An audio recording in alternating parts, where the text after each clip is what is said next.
Bonjour à vous, chers téléspectateurs, permettez que je présente mon blaze. Janet, journaliste d'investigation. Je parcours le nouveau monde à la recherche de scoops, je sillonne les îles, les villes et les bars, assoiffé de secrets en tout genre. Et oui, l'or et le One Piece ne sont pas les seuls trésors sur Grand Line. Mais à présent, commençons cette édition sans plus tarder. À la suite des événements de Dressrosa, j'ai constitué un dossier qui relate les événements sous un regard incroyable, unique, épique, parce que oui, en vérité je vous le dis les gars, j'étais sur place, j'ai tout vu, j'ai tout vécu, au plus près du cœur de cet ouragan infernal qui a emporté tant de précieuses vies sur son dangereux chemin. Et j'ai même failli crever à plusieurs reprises, pour vous dire, j'ai passé une journée de barjo. Mais soit, sortons du registre dramatique et laissez-moi vous raconter l'embrouille.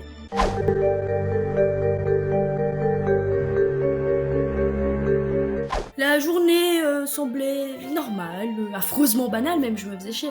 Le tournoi du Colisée constituait la seule putain de distraction et surtout l'unique scoop que je pouvais me mettre sous la dent. Et puis, je vous parle pas de Cavendish qui, la veille, m'a cassé les pieds pendant 30 plombes et demie pour que je prenne des photos et que je m'interroge sur ses derniers grands succès. Fichu plaît. Bref, tout semblait donc parfaitement chiant quand soudain la nouvelle m'était parvenue. Doflamingo quittait les Shichibukai. Mais what? M'étais-je crié? Alors là, j'ai senti que ça daubait grave du cul. Pourquoi? Comment? Quel intérêt?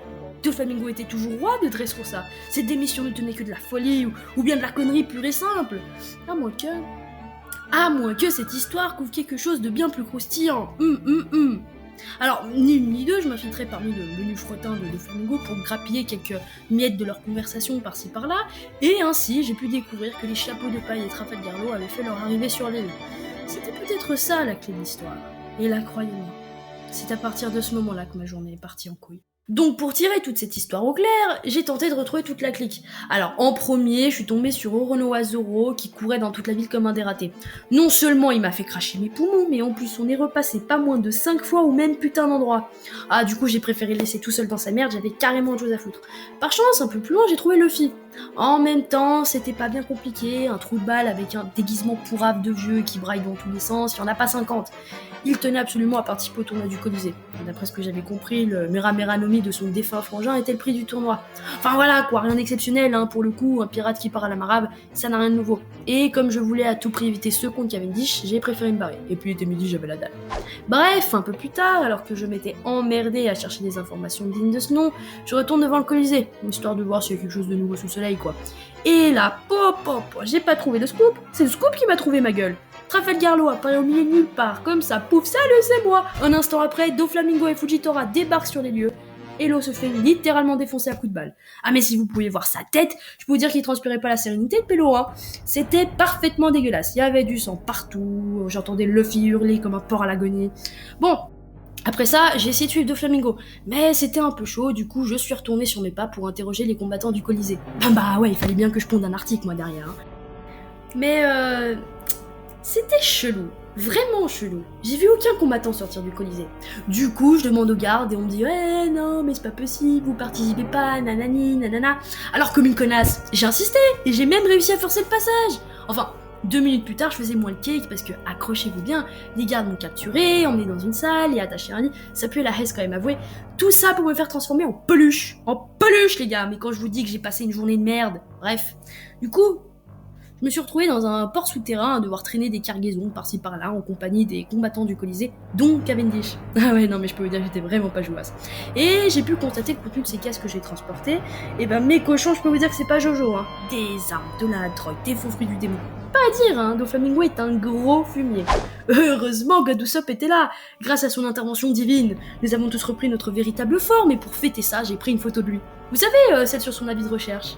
Ouais, c'est moi. Par contre, à partir de ce moment-là, c'est devenu le bordel. Ah mais je vous jure, ça courait dans tous les sens, tout le monde voulait buter tout le monde, on savait pas si on allait rester vivant ce jour-là, voilà c'était le sbul. Après, toute la ville était en guerre, ça s'envoyait des chiots de partout, on se serait presque cru à la basta quoi. Et puis il y en avait du beau monde, même les révolutionnaires étaient sur le coup. D'ailleurs, vous savez, Sabo, le numéro 2 là, bah c'est le frère de Luffy. Ah si, je vous jure. Ah mais puisque je vous dis que c'est vrai, je pourrais jamais mentir sur un truc pareil, j'ai entendu ça dans les sous-sols de sa propre bouche. Enfin, pas dans le sous-sol de sa bouche. Oh, puis bref. Je crois d'ailleurs qu'il a le Meramera Nomi. Enfin, vous verrez ça plus tard, quand le monde entier l'apprendra et que moi je pourrai vous sortir. Je vous l'avais dit. Ah, sans déconner, j'adore dire ça. Bref, j'ai aussi vu autre chose. Frankie le cyborg et des fées ou des nains, je sais pas. Mais il tentait de détruire une usine. Alors, je sais pas vraiment ce qui se produit là-dedans, mais soyez sûr que c'est un rapport avec le trafic de Doflamingo. Il semblerait que l'usine et le port souterrain étaient connectés. Est-ce que c'est là l'objectif de l'Alliance Law Mugiwara? Stopper le trafic de Doflamingo puis le vaincre.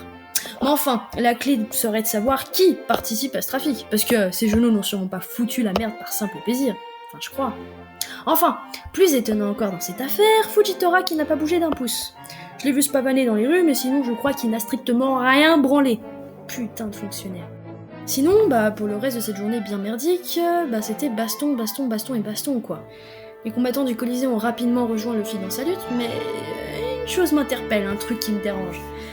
Les chapeaux de paille auraient été impuissants face à l'équipage de Flamingo. Il semblerait donc qu'ils aient eu un énorme coup de chatte en venant sur l'île durant le tournoi du Colisée. Ha! Ça laisse donc supposer que l'objectif de base n'était pas de vaincre deux Flamingo, du moins pas directement. Quels sont donc les facteurs qui ont poussé Law et Luffy à se battre contre l'autre flamand? Une affaire personnelle, sauver le pays? Après tout, les chapeaux de paille ont été d'une grande aide à la Basta, et si mes sources ne racontent pas trop de conneries, donc ça vaut ce que ça vaut, la princesse Vivi a été vue à bord de leur navire. Ouais, je sais, c'est le bordel, mais enfin passons. On va conclure. Je viens de m'attirer 2 nouvelles emmerdes et j'ai donc plus beaucoup de temps. Le mot qui définirait le mieux les événements de Dressrosa, c'est foutoir. Oui, Dressrosa est un énorme joyeux foutoir. Imaginez la situation. L'Alliance Law Mugiwara, les combattants du Colisée, l'armée révolutionnaire, la marine, des nains de jardin, puis sans oublier bien sûr Doflamingo et son équipage. Il est donc difficile d'entrevoir les enjeux de cette histoire en tant que tierce personne avec seulement une moitié d'informations. Tout ce que je peux dire à présent, c'est que l'alliance des jeunes pirates n'avait sûrement pas comme seul objectif la chute de Doflamingo. Il semblerait plutôt que ce soit un tremblin vers des emmerdes plus chiantes encore. En tout cas, ceci leur a permis de faire un retour fracassant sur Grand Line et de se faire de nouveaux alliés. Et oui, on dirait que certains combattants du Colisée ont tenu à se mettre au service de Luffy. Nous avons donc là une nouvelle puissance en herbe à surveiller de près, de très très près. Quant à Doflamingo, il est comme qui dirait dans la merde quoi. Par contre, ce que je comprends pas, c'est l'intervention de Jack. Il a pris un risque absolument énorme en s'attaquant à la marine. Non, attendez, laissez-moi rectifier. C'était complètement con. Non mais sérieusement, il pensait à quoi? Il voulait s'en prendre lui-même à Doflamingo, ou peut-être le libérer, ou alors c'est juste un abruti.